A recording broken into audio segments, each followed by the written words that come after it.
23rd of November 1963 at around 1816 UK Earth time that two teachers named Barbara Wright and Ian Chesterton, following concerns of these two named Susan Foreman home, only to find when they got there, not a house, not even a flat, but a mysterious blue box which to us looked black and white at Otters Lane.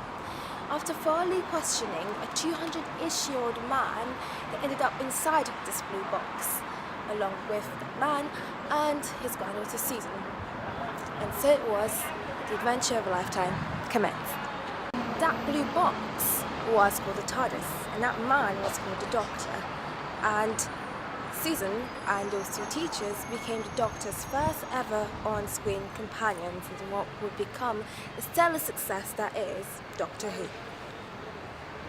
On Saturday, 23rd November 2013, the show will turn 50. That's right, 50 years of travelling in time and space with the Doctor and his companions. And celebrations for the Golden Who anniversary have already kicked off all around the globe. But surely it's impossible that in 50 years the Time Lord hasn't affected anyone. So, I'm on a mission to find out how the show has affected people, what impact it's had on their lives, whether it's influenced their career choices, for example, and how the show has changed in 50 years and how it might continue to do so. Join me on the journey as I find out what is the Doctor Who effect.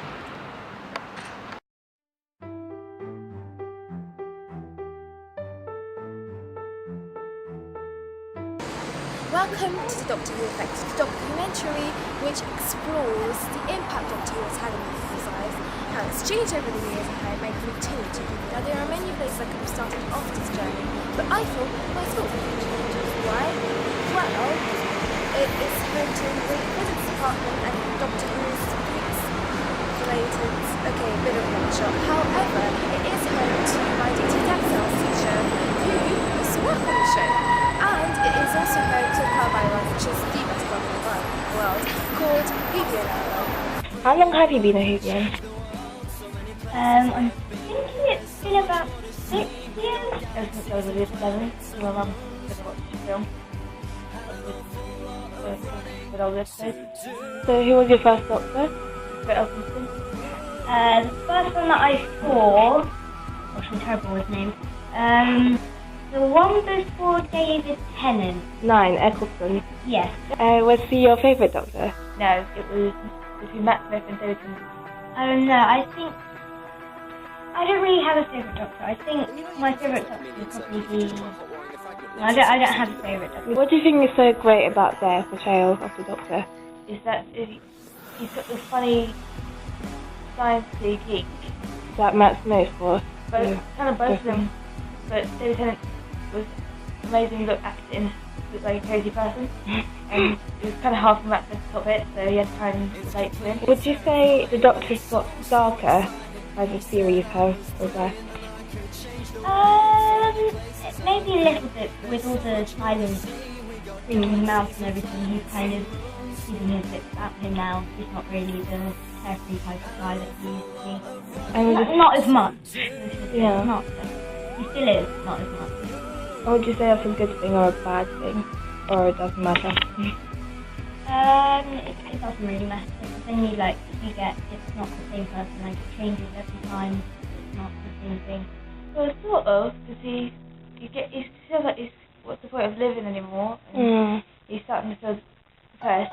Ever since Amy and Roy passed on, he feels much darker and doesn't know what's the point of having friends, isn't it? What do you think is like the magic of Doctor Who, which is keeping it running so long? I think it's the Doctor himself, and because if you don't have an interesting lead actor, then it doesn't really flow in a way. So you kind of need a good actor. Yeah. I haven't watched. I only know 3 of the actors, so I can't really judge, I guess. But yeah, and a good storyline. I think maybe the lead actor and his fellow companions of the entire show, and his fans. Because if we didn't have fans, then the show will not have continued as long as it has done. Who do you think is better, Stephen Moffat or Russell T Davies? Oh gosh.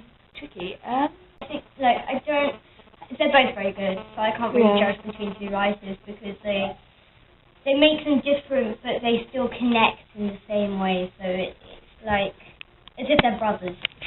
I don't really have a favourite because they're both really good writers, so I can't actually choose. What impact has Doctor Who had on your life, if any? A big impact. It's actually like made me braver than I usually used to be. Like, I can go into the dark and more than I used to be able to, and it's just like opened my eyes to me better. How will you be celebrating the 50th anniversary of it all? Just watching all the episodes and getting my memories all ready for it, and make sure everyone else is quiet and dressed up. Well, there's no doubt that Doctor Who has influenced the members of Whoville in that way. But the journey doesn't stop there. I interviewed more people, including Doctor Who's Cameron McEwen, Oliver Short from Zobox, as well as Doctor Who writers including Gary Russell and Ben Aronovich, and also an actor and fan himself called Stephen Redwood. But first, although you hear from them in just a moment, we're off to Whovian School to make sure you're up to date on the Doctor Who basics. Welcome to Whovian School, where today we'll be going over the history of Doctor Who. Doctor Who is often referred to as being split into Classic Who and New Who. Classic Who refers to Doctor Who from 21st November 1963 to 1989, as well as including the 1996 movie with the 8th Doctor, Paul McGann. New Who refers to Doctor Who from 26th of March 2005 to present. Although there have been at least 14 actors who have played the Doctor, 11 are in the continuity. Although, on top of that, there's obviously John Hurt and Peter Capaldi, who are coming soon. Classic Who is a period which lasted from 24 November of 1963 to the 6th of December 1989, and obviously includes the TV movie. There were 8 Doctors within the continuity during this time, but 11 actors played the Doctor. The first Doctor was William Hartnell, whose first episode was An Unearthly Child. This aired at approximately 5:16 p.m. on the 23rd of November 1963. Unfortunately, William Hartnell became ill, and this affected his ability to say his lines, so he decided to leave the show, and the producers came up with the ingenious idea of the character being able to regenerate since he was an alien. Although according to An Adventure in Space and Time, it seems that William Hartnell did not really want to go. His last story was The 10th Planet, which aired in 1966. His companions included Susan Foreman, played by Caroline Ford, Barbara Wright, played by Jacqueline Hill, and Ian Chesterton, played by William Russell. His companions also included Vicky Pallister, Maureen O'Brien, Stephen Taylor, Peter Purves, Katerina, played by Adrian Hills, Polly Wright, played by Annette Wills, Ben Jackson, played by Michael Craze. Now to the second Doctor. He was played by Patrick Troughton, and his first episode was Power of the Daleks, which aired on the 5th of November 1966, a story which ran until the 10th of December 1966. Patrick decided to leave the show with fear of being typecast, apparently, something which would later become known as the Troughton Rule. His last episode was The War Games, and this aired on the 19th of April 1969. His companions include Polly Wright, Ben Jackson, Jamie, played by Fraser Hines, Victoria Maud Waterfield, played by Deborah Watling, and played by Wendy Padbury, Zoe Harriet. The third Doctor was played by John Pertwee. His last episode was Spearhead from Space, which premiered on the 3rd of January 1970.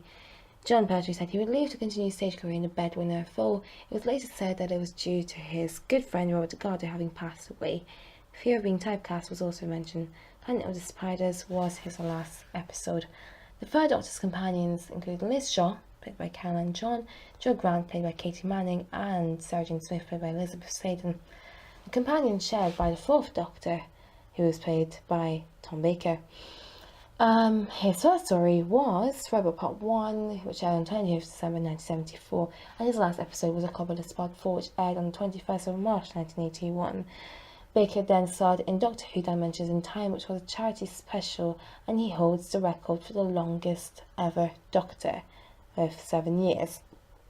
The fourth Doctor's companions included, of course, Sarah Jane Smith, Harry Sullivan, played by Ian Marter, Layla, played by Louise Jameson, Romana, played by Mary Tam, and Romano 2, played by Lala Ward. The fourth Doctor's companions also included Adric, played by Matthew Waterhouse, Mélissa, and Tegan Javanka, played by Janet Fielding.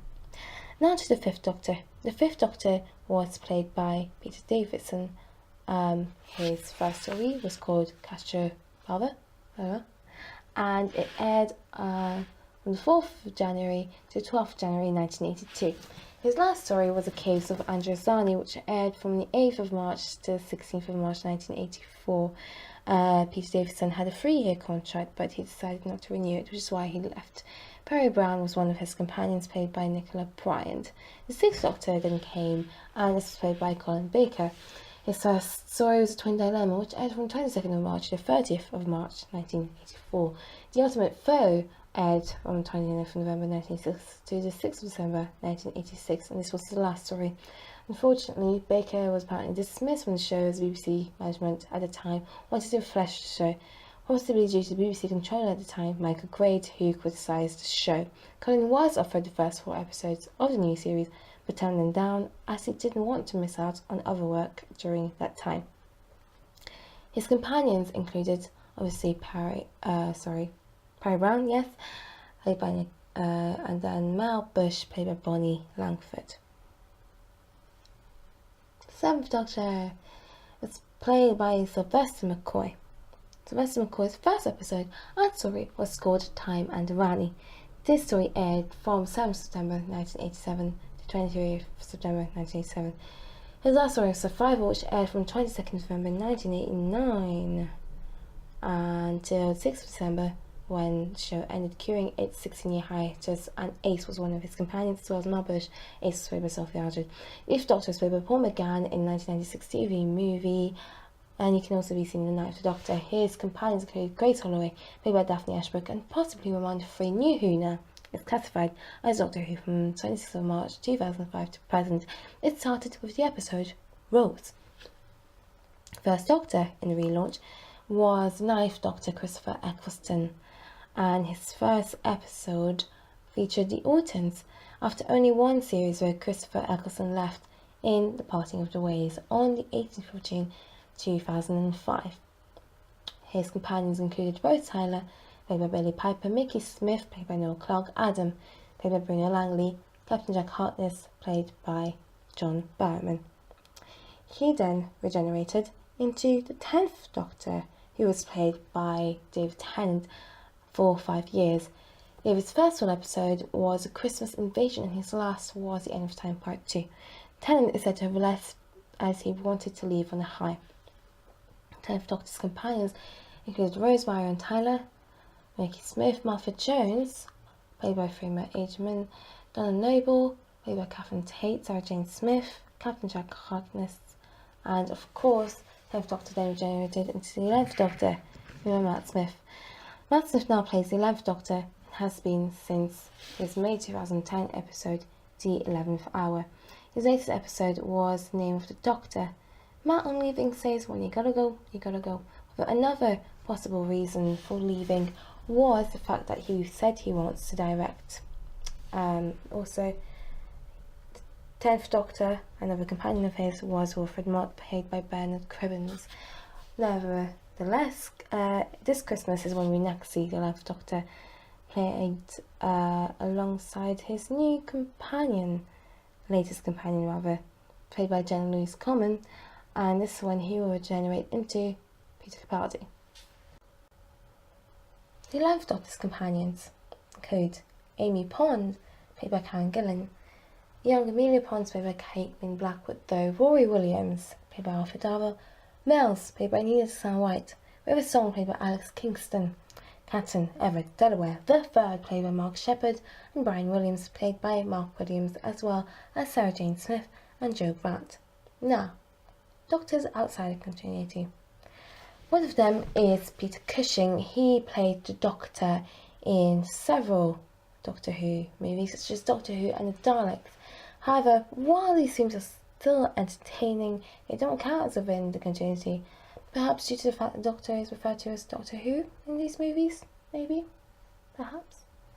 Another Doctor outside the continuities, Richard E. Grant. He played the Ninth Doctor in animated series Kings of the Shalka, as well as the 10th Doctor in Classics Death. Richard Handel was the first Doctor in 5 Doctors as a replacement to the original first Doctor, William Hartnell, who had passed away prior to this date.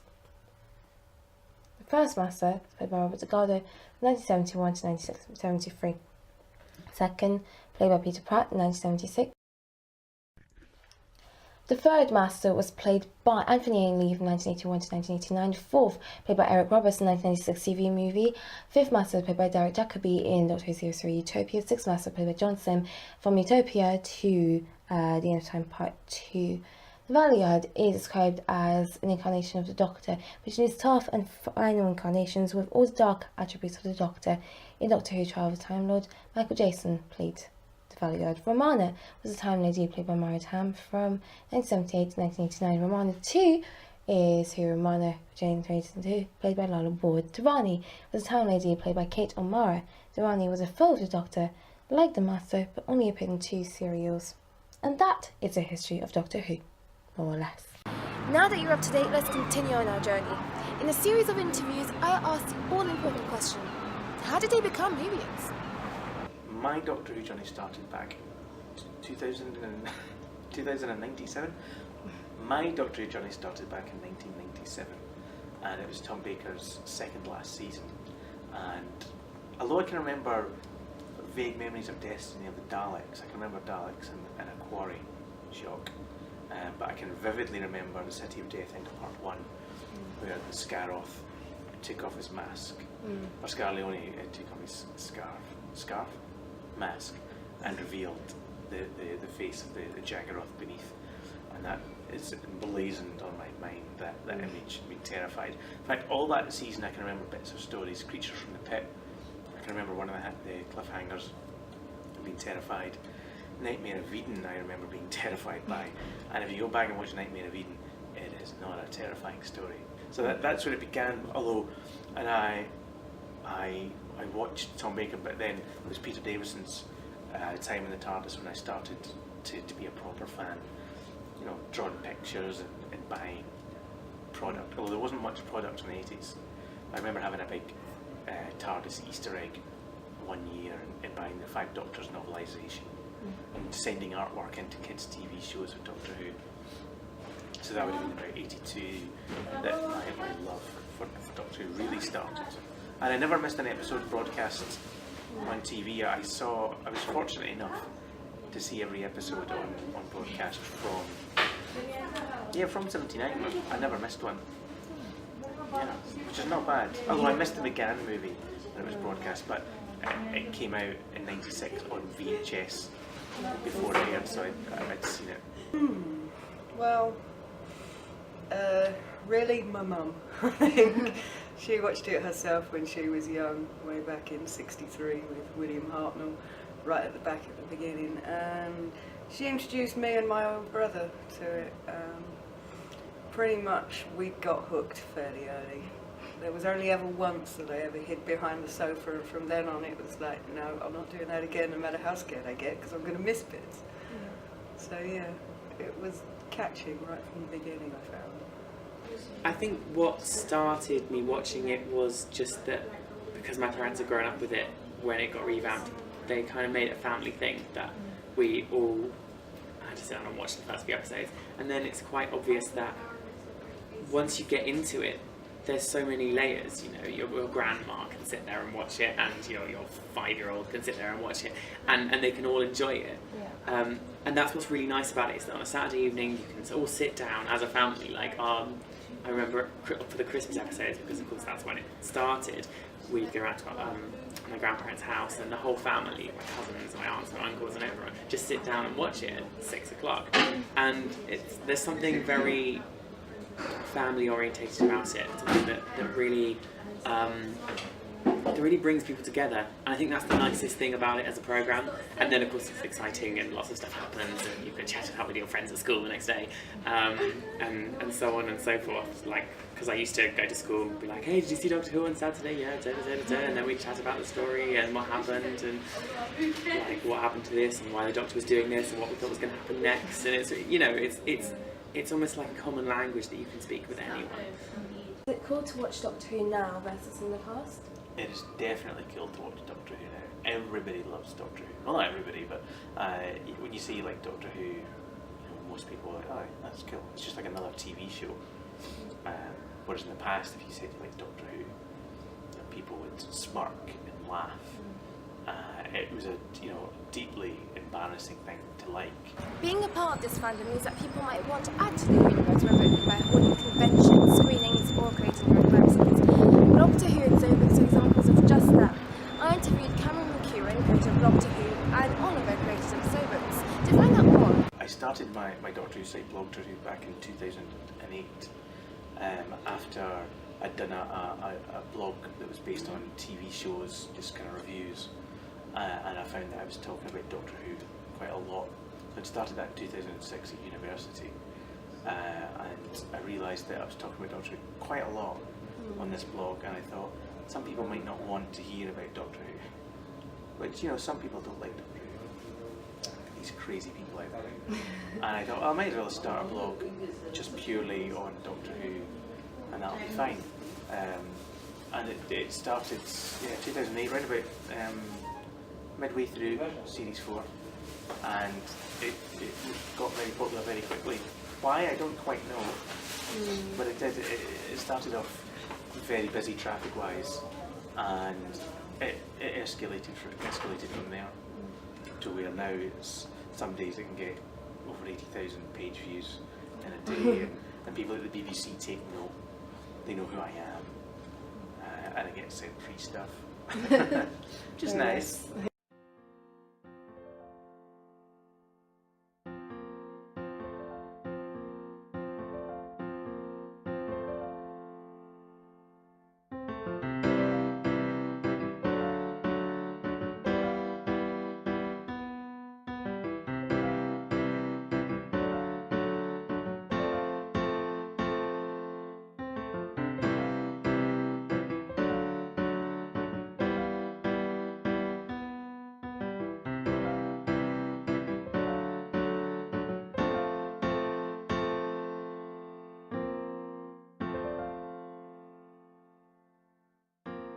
Now that we know a little more about Doctor Who and Zobix, let's continue to explore the universe. There is so much to being a Doctor Who fan, from the feels, as they now call it in fandom speak, to the waiting, the endless waiting. I'm speaking to you from August, and after which is under 3 months for the 50th anniversary episode, and once the fandom had to wait 16 years for more Doctor Who. Nevertheless, the Doctor Who experience can be fantastic, and here are more fans like Joe speaking about theirs. And this should be a transition. There are those shows which, as a school kid, you watch and you go to school the next day and everyone's talking about it and you talk about it with your friends because everyone's almost watched it. Do you think Doctor Who is one of those shows, and if so, why do you think that is? Oh, yeah, I would definitely agree with that. It's something that captures your imagination. It makes you aware of different concepts that in your everyday life you wouldn't necessarily think about. Well, obviously, quantum physics being a massive one in there. But yeah, I did find it does make you think about a lot of philosophical things, actually, about life in general. It's like, what if? The big question, which can be applied to so many different things. It gets your brain cells working. I think, and it's clever, and it's meant for family entertainment, which is something which is so rare these days. Proper family entertainment with good script writing, and that's hard to find. So how long have you been a Whovian?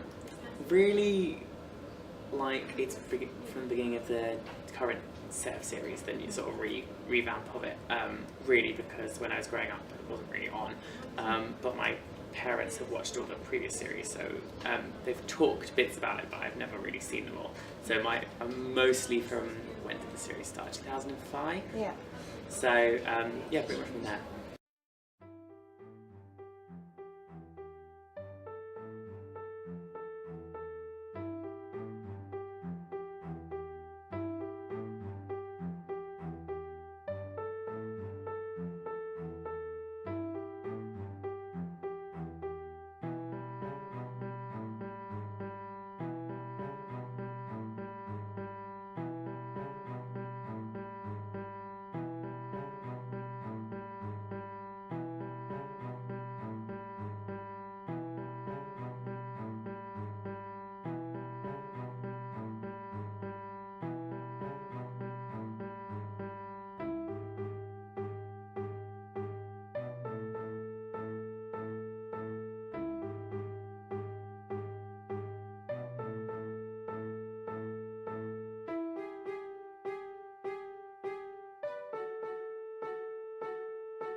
Would you say Doctor Who has had an impact on how you live your life, or has it influenced any of your choices in any way? I'd say it's had a massive part to play in my general interest in science fiction.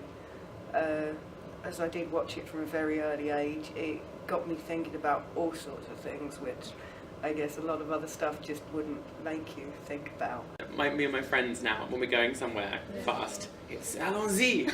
It's my favourite thing, and things like that. There's things like wibbly wobbly timey wimey stuff. It's just our best way of describing time and space and stuff. And so there's a lot of, I think that's what makes it a really good show, is that it's so memorable you can just fit it into everyday life and so on and so forth, so that you can just quote things. There are times when you need a Doctor Who quote, you know, most of it random French and so on and so on, but you know, I think that's influenced it the most, and it's just the fact that you know about it, I think, and that everybody knows about it. I mean, even, let's face it, even if you're not a fan, you're still going to know what it is. You're still going to know some stuff about it because it's popular and it's something to chat about. So yeah, I think it's had an influence on my life. I don't know whether it's, I don't wander around in trench coats yet, and I haven't started wearing bow ties or fezzes, unfortunately. But that's probably because I can't really carry off a bow tie or a fez. So you know, you have to be a particular kind of person to pass these things off. But I also used to dream actually about Doctor Who when I was about 7. It was I think it was probably the old ones with Unit did a lot of damage, I'll say. But it was all the old cardboard corridor sets. It was all that sort of thing. I remember a lot of running down the corridors and having to help the Doctor kill a lot of Daleks. But it was fun. Sounds fun. Yeah. So yeah, it certainly influenced my subconscious. I'll say that much. Having watched it for so long, how would you say it's changed over the years? Will it continue to? Doctor Who's changed immeasurably over the years, and ironically, some fans don't like change. They complain about everything that changes, but that's the essence of Doctor Who, is it does change. If you look at William Hartnell's time, they changed quite quickly because Ian and Barbara and Susan all left within its first couple of years. William Hartnell left after 3 years to become Patrick Troughton, so this idea of change became quickly ingrained in the show. If you compare that kind of storytelling to what's going on now, Doctor Who's quite a different beast. Different length of episodes, of course. The storytelling is purely, not purely, but largely concentrated on characters, which in the past it didn't. So now we have the emotional resonance and journeys of characters like Rose and Donna and Amy. Whereas that, and even the Doctor now has a journey. If you look at Christopher Eccleston, he's a scarred Doctor after the Time War, and David, he's still trying to come to terms with it trying to come to terms with losing Rose. So even they have this journey, whereas in the past, the past was all about the stories. Surely they had strong characters, but there was no real journey to them. And I think that's why it's succeeded now, is because people love the characters. So people who were perhaps not interested in drama, science fiction, just interested in drama, find that connection because they're interested in the characters. There's great storytelling going on, but the characters are there all the time, which certainly was not the case in the past. I think that's why the show failed, because they didn't really pay enough attention to the companions at all. Towards the end of the 80s, you had other great shows coming along with strong like genre shows that would have strong characters and strong female characters, but Doctor Who was stuck in a rut, and they didn't want to change it. So it's a shame. It could have continued. It had they rolled with the punches, but Doctor Who was never good at being modern in a way. Even when it tried to be modern, it looked terribly outdated. The show's had lots of successful spin-off shows such as Totally Doctor Who, Sarah Jane Adventures or Doctor Who Confidential, but they've all sort of died down a bit, especially since Doctor Who Confidential has been axed. Do you think we could see their return in the near future, as well as maybe new ones, and do you think these shows perhaps helped the success of Doctor Who? I think they're targeted towards different audiences. The Doctor Who Confidential was interesting, because of course you could see behind stuff, and my favourite bit was watching them put the animatronics together and the monsters and making all those out of, the bits of plastic and the mesh and the papier-mâché and stuff. So that was my kind of best bit about that. The Sarah Jane Adventures, which I also watched, it's aimed towards children, so it's capturing a different market. That won't be back, I don't think, because of course Sarah Jane's no longer with us. But so it's a different market, and then of course there's Torchwood, which also span off, and that's a more adult market, which I admit when I started watching it I didn't really like, because I don't think it was geared to me. I saw the most recent series, Miracle Day, yeah, and that was really interesting and really good. But of course I've grown up since I started, so it's obviously for a different market. And I think what it does is give people who have to wait the rest of the week until Saturday to get their Doctor Who fix, it gives them another opportunity to see it, and to see something that maybe is more towards them, and it isn't trying to bridge such a large gap between age groups, which can be quite hard. And okay, Doctor Who does it well, but sometimes you need something a little bit more specialised. And I think they did contribute a lot to the success of Doctor Who, of expanding the universe, of keeping it more interesting and fluid, and I like the fact that they all cross over, and that you can have like David Tennant turning up in his Sarah Jane Adventures and the Captain Jack popping off to go and do something else with other people. It's quite interesting to see those kind of universes and how they split and how they come together. Do you have a favourite era of Doctor? My favourite era in Doctors are different. My favourite Doctor is Peter Davison, but that's purely because I feel like he was my Doctor, although he was my second, because I saw 2 full series of Tom, although he scared me as a child, his crazy eyes. But Peter I loved, although his era is not great, it has to be said. He's got some amazing stories in there. He's got 4 or 5 10 out of 10 stories, but his era suffers from, he has a lot of clunkers in there, unfortunately. But my favourite era would be I would class the Russell T Davies era, 2005 to 2009, because I think it's the most consistent. Sure, there's a couple of stories that aren't as good, but that's where I loved the show the most, particularly Turn Left and Midnight. Those 2 episodes I don't think Doctor Who's done any better since, or before. Now it's time to get a different perspective, one from the side of the writers, namely Ben Aronovich, Gary Russell and Tom McRae.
Could you talk a bit about how you got involved in working for the show and what made you want to work on and watch the show? That's quite a complicated question.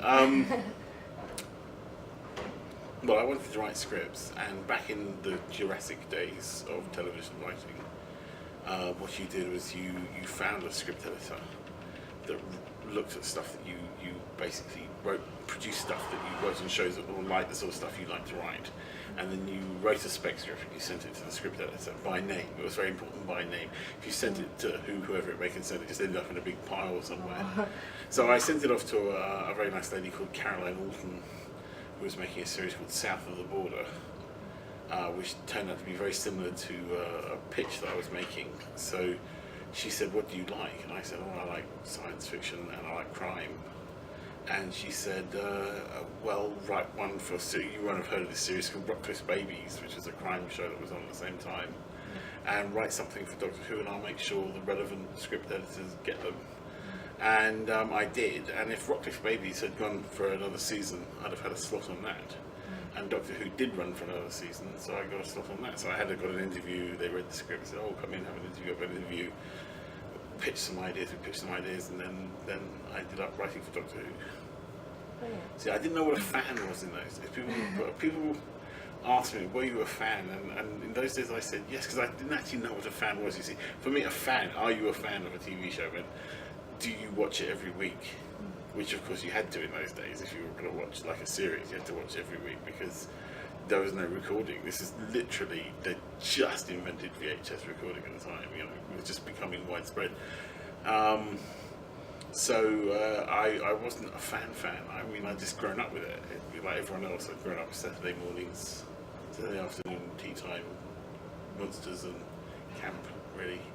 Over the years, do you feel the way that the show has been perceived by either Whovians or the BBC or non-Whovians has changed? Absolutely. I'll give you a good example. My script editor, Andrew Cartmel, when he was working at the BBC, they would have get-to-know script editor. And so the prospective writers would come in and they'd like a kind of soiree with writers, and he would say, "I do Doctor Who," and this big space would open up around him as people fled screaming away from the Doctor Who script editor because nobody wanted to work on it, had no status whatsoever. The hierarchy of the BBC hated it, the media establishment hated it, but everyone hated it really. They despised it because it was Doctor Who, it was science fiction and camp, and they didn't like it. And they didn't want anything to do with it, and it was really only a matter of time before they cancelled it, which they then did. So yes, I think there's a marked difference between that and it now being the most popular show that the BBC have. And you know, the BBC, but there's still a vestige of it. You can still see the BBC's terribly embarrassed that it's their most popular show.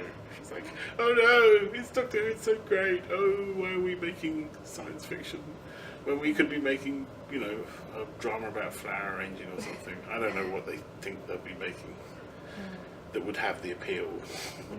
So.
Now there's no doubt that the Doctor is the most wanted role surely in every actor's list.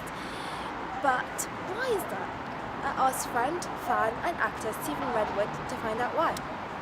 A role in Doctor Who seems to be the most wanted thing on every actor's list. Why do you think that is? Well, apart from the fact that basically every single Doctor's kind of gone on to big things afterwards, which, let's face it, and if you cast an unknown like Matt Smith, or even David Tennant, who wasn't particularly well known, I mean he was well known in actor circles, but not particularly well known as a sort of figure, and then suddenly shot all the way up there, fame's probably one part of it. But the other part is that there's something very damaged about a 900 and something year old man who's lost his entire civilization and all his family and all that kind of, and all the emotions that must go with it. For an actor, that's probably really exciting. And then, of course, you get to run around, you get to shoot aliens and wave screwdrivers and go in a fancy machine that's bigger on the inside than it is on the outside. I don't know that it is the top of every actor's list, but it certainly is on a lot of actors' lists because there have been so many great guest stars. I think there's something about the show that has this great English eccentricity about it. And nowadays, there's great scripts and production values and cast. So I think it's something fun and very British to be on your CV. Because it's such a great show. There's no show like it, I don't think. It is the best show on TV. So I'm massively proud to be a part of it. I think it's because an actor realises that it might be a role that changes his life. There's quite a few roles like that, not many, but there are a few, and Doctor Who is one of them. I was Doctor Who for 6 weeks, only 6 weeks, back 17 years ago. But even just in the first few days, I realised that life would never be the same again. Because it's such an iconic programme, I think. It's Doctor Who, I mean, I've known it since I was a kid, so as soon as I got a call about an audition for it, I was like, yes. So as soon as I got it, I think it's everyone's been in it. It's so iconic. Because it's a great show. You know, people love to be a part of shows that are successful, and it's a successful show. I would like to point out that I did it before everyone knew it was going to be a success. So that's the mark of a true fan and a person that appreciates it, not just jumping on the bandwagon. And I think for any actor, it's the fact that you get to inhabit a world where you can do something that you wouldn't normally do. And let's face it, who can time travel with an alien with 2 hearts who can regenerate into pretty much anyone? There's the draw.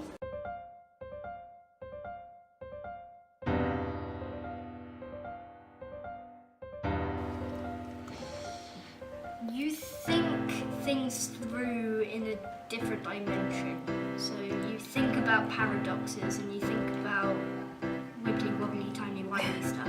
So yeah, I like that. And also you kind of, for some reason, you've got more knowledge. And also another thing, there's something to look forward to every Saturday night as well. And what's the best thing about being One of the good things like being a Doctor Who fan is the fact that Doctor Who fans in general are a lot of fun and they have a good sense of humour. The majority. There are some that aren't, but that's true of any fandom. And the people who like to get out there, the people who like to cosplay and express themselves creatively are brilliant people. And all they want to do is share their love for Doctor Who. People love meeting fellow Doctor Who fans. It never happened for me for many, many years. I think I met another Doctor Who fan when I was about 20. I just didn't have that, I didn't have anyone until then, whereas now loads of people like it, so you can meet them at school or at work or whatever, or you can meet people online, because we didn't have, back in the 80s and late 70s, we didn't have the internet. Any gatherings? Were there not any gatherings? There were conventions, but I didn't know anything about the conventions at that point. I didn't realise these things existed. I went to the Blackpool, in Blackpool in England, there was a Doctor Who exhibition. That was the only thing I ever remember going to. But there were things at Longley, and there were conventions, but I didn't know anything about them. I didn't even know there was a Doctor Who magazine for many, many years. So this was, I led a sheltered life. So it wasn't until I was much older when I met other fans here. You know, we did, there was no mobile phones, so you couldn't even text someone and say that was a great episode of Doctor Who. No Twitter, nothing like that to connect with people. So that's what I love about it now, that people connect very well. People become friends through Doctor Who. I met loads of people at conventions who meet someone at a convention and then they become buddies, which is so nice. I'm sure it happens with a lot of fan groups, but Doctor Who seems to be curiously special, I think, especially with people cosplaying and making cakes and that kind of thing, you know.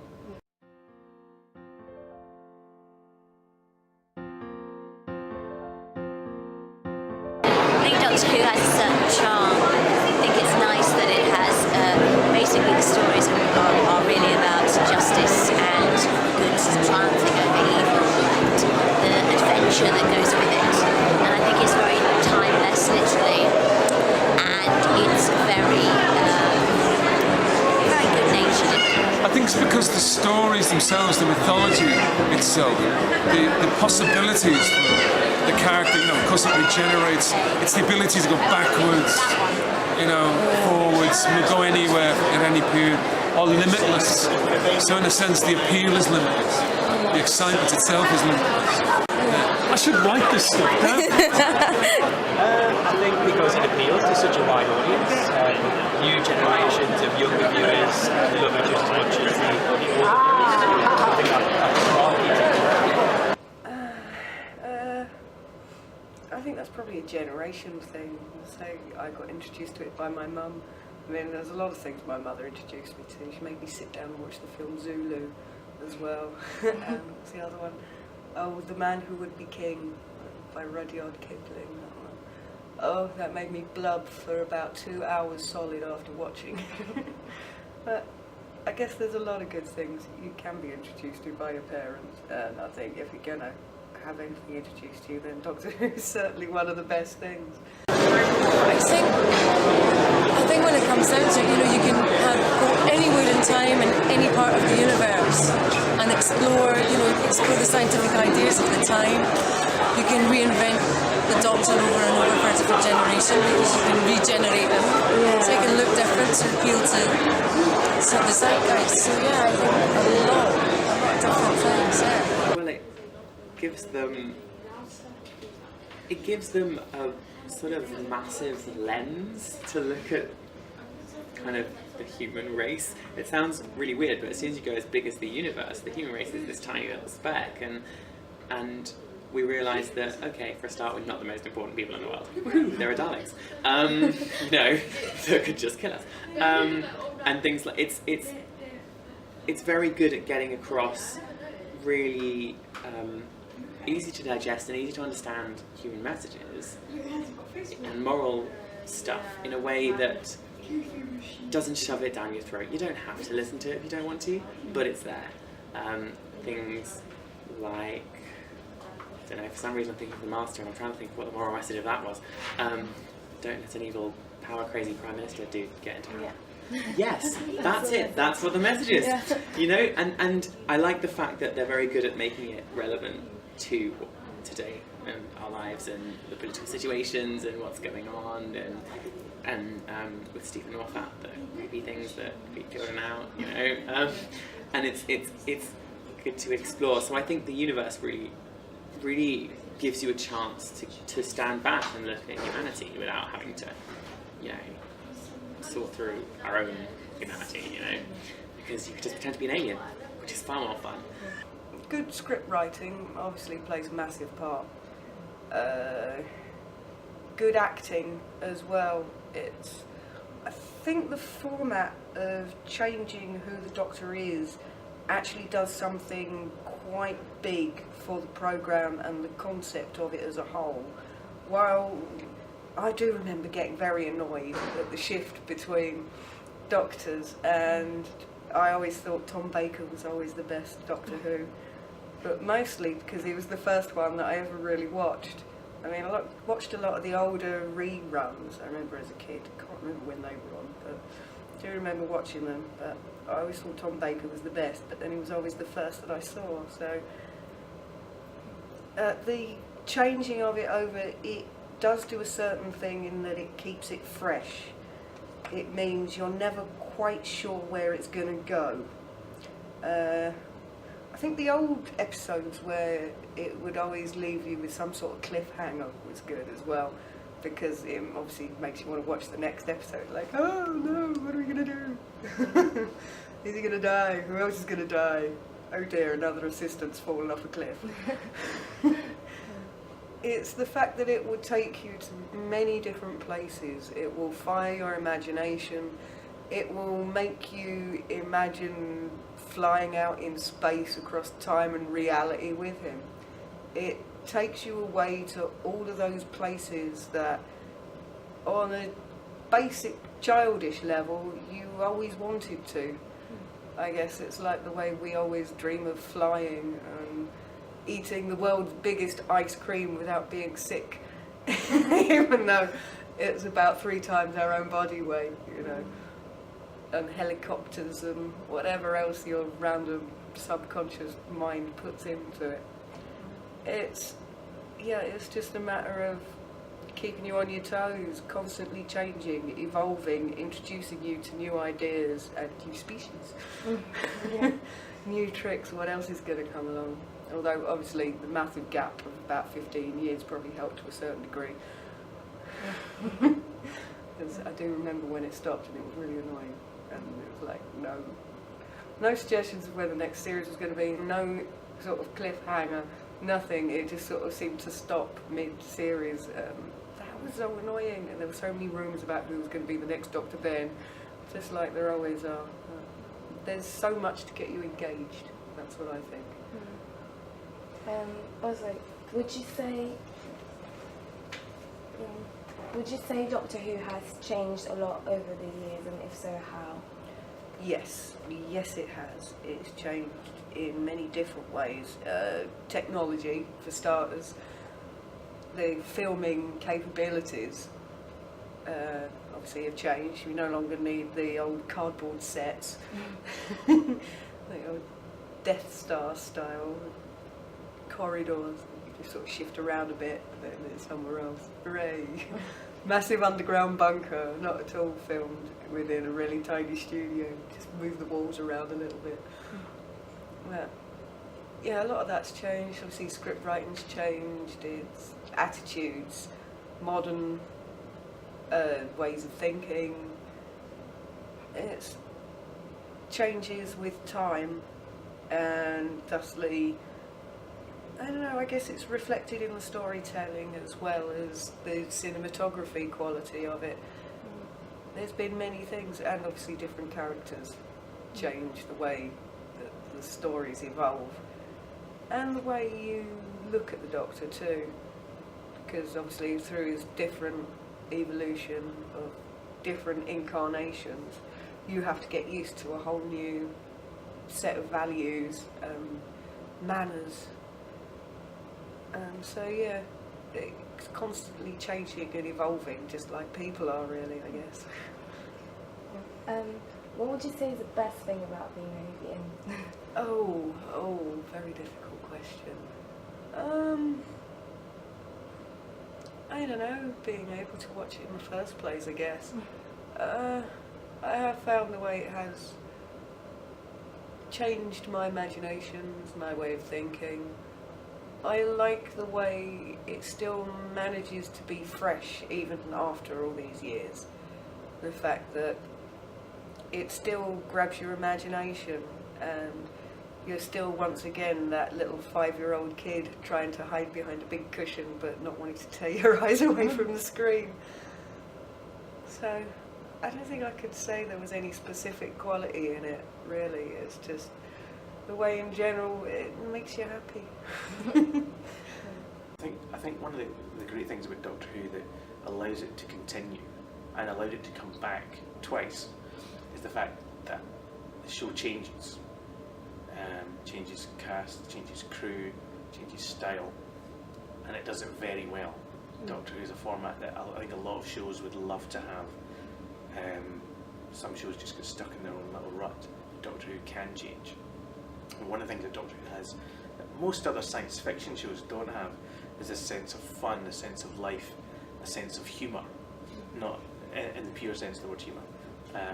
It likes to have fun. It can show that space and time travel can be a fun thing, and it can show that characters aren't all these earnest and rather boring and dull Battlestar Galactica types or yawnsome Star Trek people.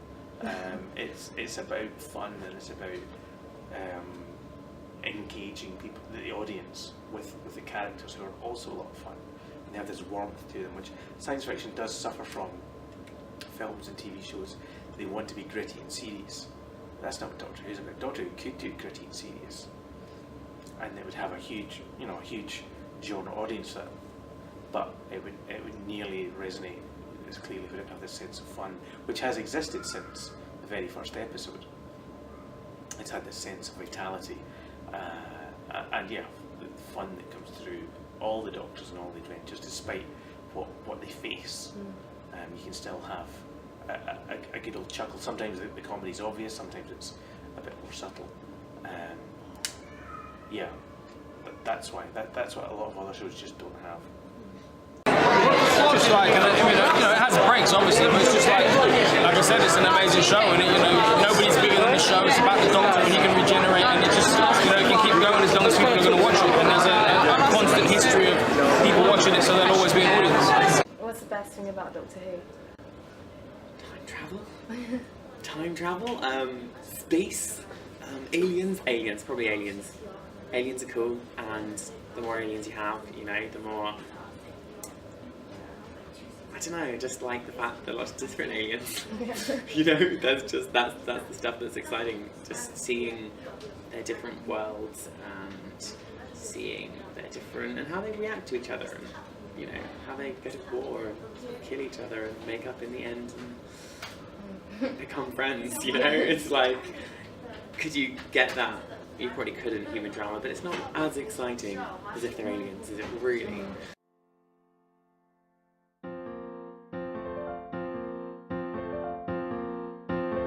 Who knows? I have no idea what the future of Doctor Who is, but I know that I'll be watching it. Where do you see Doctor Who in the future? So, do you think there might be a female Doctor, for example? I would hope so. I would love it to be me, but I'm already in it. Peter Capaldi was already in Doctor Who, so... Oh, this is true, actually. And so was Colin Baker. He was a guard on Gallifrey. And Karen Gillan and countless others. Actually, Mr. Moffat. Because I have to say, I did really enjoy when it was Tom Baker and he had Romana. I loved that because there was a woman, a female Gallifrey, a female Time Lord. Time Lady. Time Lady, yes. But yeah. And I really liked that as a kid. I felt, a bit of equality, a bit more. But yeah, I would love to see it going on and on. I think it's a shame that they destroyed Gallifrey because we only stuck with one Time Lord. And it was then if the Doctor went, maybe there was someone else could have taken over the mantle, Yeah, you never know Doctor Who. Well, this is the thing, we could go back in time, all time we want to be wibbly wobbly and go back to Gallifrey and everyone that's like, take it off. But yeah, female would be good, all sorts. Sonic screwdriver that does do wood. Yeah. More canine, bring back canine. Yeah. No, see, I know I'll keep watching. Future Doctor, I think with Peter Capaldi taking over, it's going to add a new dimension to it, and it's going to be stronger. I've actually got like the match attacks cards now, but instead of match attacks, they're alien attacks. So I think it's becoming really popular, and I think it's probably going to go on at least probably maybe even another 50 years. But We haven't had an evil twin storyline yet for a while. Maybe it's a bit more soap opera. I don't know, there's got to be something weird and dastardly. Save the universe enough times. There was the daughter who took the clone daughter who took the space rocket and disappeared. I think she's got to come back into it somewhere. That would be nice. Yeah. That's a little bit. There have been different people and characters who have only been briefly touched upon, I think, which could be brought back into it, which will make a good difference. Yeah, I think there's an awful lot still to be explored, so I can't really see which direction it could go in, but any direction really. The idea that absolutely anything in the universe you can do or see or go. So wherever Stephen Moffat's imagination would take us, I think. I'd like a female Doctor. I'd like to see what differences it made. I'd like to see what they could do with it, and I think it's naturally got to go there at some point. Whether that's soon, I'm not sure how comfortable the BBC may be, you know, with that idea. But it will. I think it will get there. It will get there. We'll have a female Doctor, and you know, and I think that will be a very, very, very successful move. I think they'll be surprised how successful it will be. But then if that's the case, I don't want to just go, and now we have a female Doctor all the time. I think it's much more interesting if it does change. Constantly it changes from person to person. So, yeah, I think that would be interesting. Where it would move on to, well, it's Doctor Who, isn't it? It could go pretty much anywhere. You could go to another dimension, or you could go to a random rogue planet at the end of the universe that's going to blow up, and not blow up, die, to start. I'm running through episodes in my head, sorry. So I think that would be interesting. I think that's a good way to go. I would like to see a bit more. Do you remember the Doctor's daughter? Yes. Yeah, I'd like her to have come back, because what's the point in creating her? Because that's a bit silly. So I'd like her to come back. I'd like to know a bit more about his past, because they hint it an awful lot, and you're like, and you just want to know just a little bit more. So that was interesting.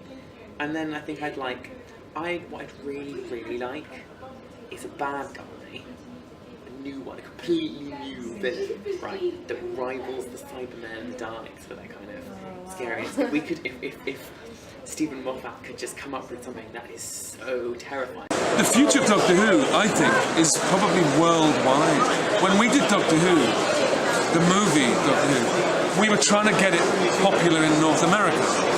Now look at it, it's massive it's not only now is it massive in North America, it's massive in Russia, you know, South Africa, Australia. In those days, even 20 years ago, this wasn't the case. So now, I think the future for it is world domination. In about 10 years, Doctor Who, I think, will still be on air. I can't see it being off the air. It's still as popular as it was back in 2005, which is incredible. 8 years for a new series, for a new show, and still being so popular. People still love it. The ratings doing still well. And in America, it's doing phenomenally well. So I can't see it. The changes would be cosmetic. They'd have different cast, different crew, and I would imagine that Stephen Moffat will have stood down in 10 years. I imagine there'll be a new crew, and maybe the writers of the show will be fans that were young when they saw Rose. Maybe the makeup artists and the actors, maybe everybody will be Doctor Who fans that inhabit that show. Might be a bit weird, but I think in 10 years it'll still be, as long as it keeps changing, as long as it keeps making it fresh. I mean, sure, it might take the odd break here and there, you know, maybe split a season here and there, or take a break for a year and have a special or two during a year. But as long as it acknowledges the fact that it has to keep it fresh and exciting, then Doctor Who will be fine for the 100th anniversary. What do you think the future is of Doctor Who? Will we maybe see a female Doctor in the future?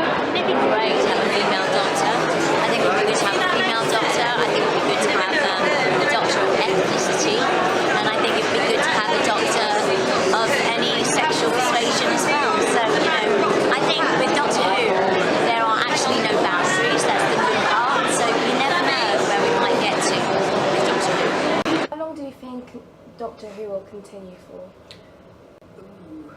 I couldn't say. Until somebody decides they get bored with making it. Someone at the BBC decides, no more funding, I've had enough of that crap. Although there will be massive public outcry, I'm sure. Certainly enough people who've loved it for long enough. I don't know, a couple of years it may disappear into obscurity again for another 15 years, who knows, and then come back. There is only a limit to how much different storytelling you can do. I think it's the regeneration thing that puts a limit on it. It's how many regenerations are there supposed to be. It was originally supposed to be 7, so now we're up to number 11, so I'm not sure how that's going to work. But yeah, I don't know. As long as people are extremely fond of it, which hopefully will be for many years to come. So if there's one thing we found out, it's that Doctor Who's definitely had an impact on people's lives, and it's been going for 50 years, and there's no reason why it should live 50 more years to come. If Doctor Who and Zobooks are anything to go by, then the universe will keep on going and going and going, and hopefully we'll be here in 50 more years. And that is a Doctor Who. Happy birthday, Doctor Who! Happy birthday, Doctor Who! Happy birthday, Doctor Who! Happy birthday, Doctor Who! Happy birthday, Doctor Who!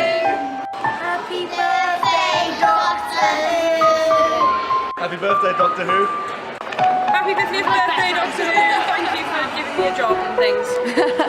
You wouldn't have my habits.